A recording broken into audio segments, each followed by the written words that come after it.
Bonsoir, ces internautes de Dakaractu. Aujourd'hui, nous sommes à Saly Portudal à la 5e édition de l'Université républicaine de la Cogère. Une cérémonie d'ouverture officielle présidée par le président de la République. Après le discours du président de la République, nous sommes aujourd'hui assis avec M. Mamadou Kassé, directeur général de SNHLM. Bonsoir, monsieur le DG.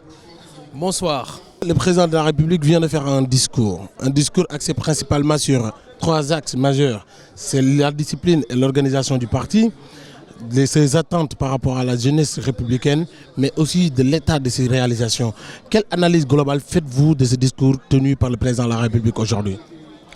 Bon, d'abord, je dois féliciter toute l'équipe de la Cogère qui nous a gratifié d'une cérémonie d'ouverture exceptionnelle de cette 5e édition de l'Université républicaine, mais surtout revenir sur les propos, le discours du président du parti, son Excellence M. Macky Sall, le président de la République.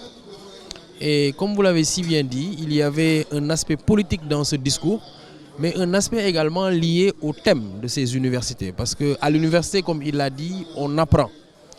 Donc le thème était important, c'est-à-dire bilan du PSE et perspective. Et il est revenu sur sa vision qui prenait corps du programme Yonou Yokouté, qui était le projet de société qu'il proposait aux Sénégalais.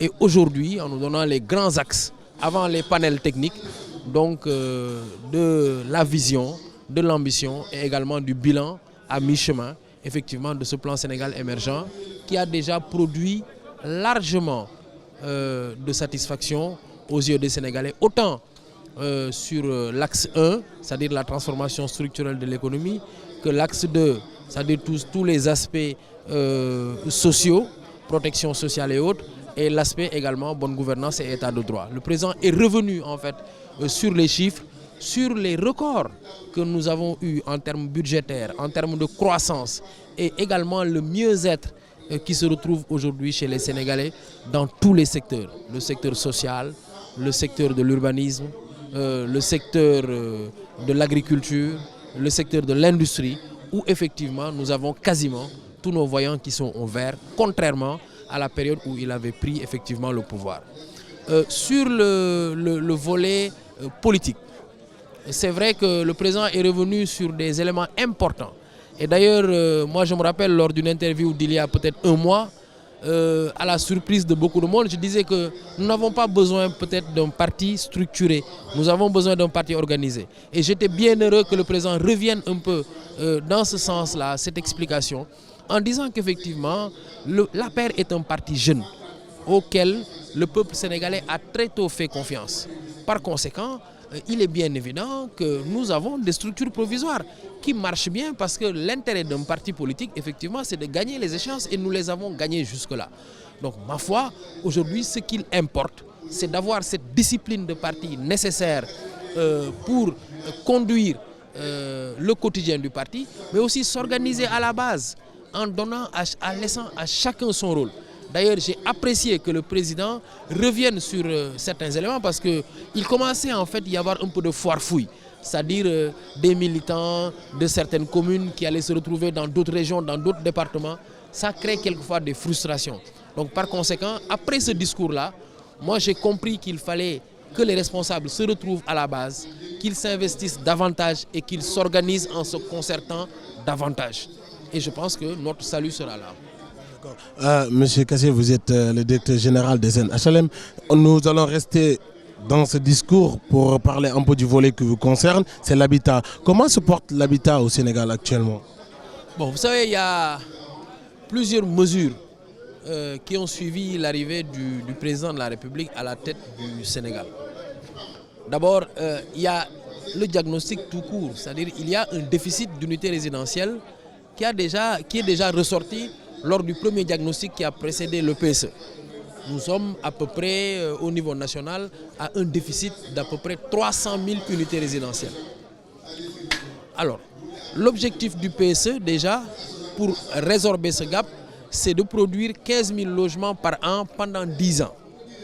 Donc en mobilisant l'effort public mais également l'effort privé.